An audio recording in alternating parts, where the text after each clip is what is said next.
We're getting out of here.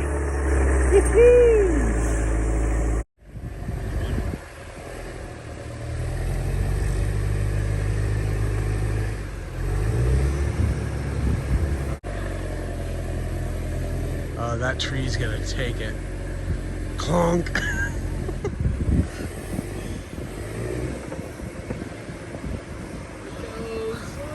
Oh, shit!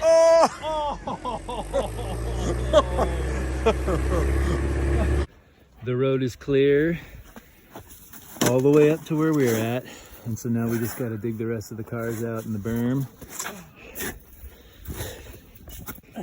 And then where it got pushed over, it came down and blocked our walkway and right into the front door. So we'll be digging that out too. Not quite out of here, but the road is free, so life is good.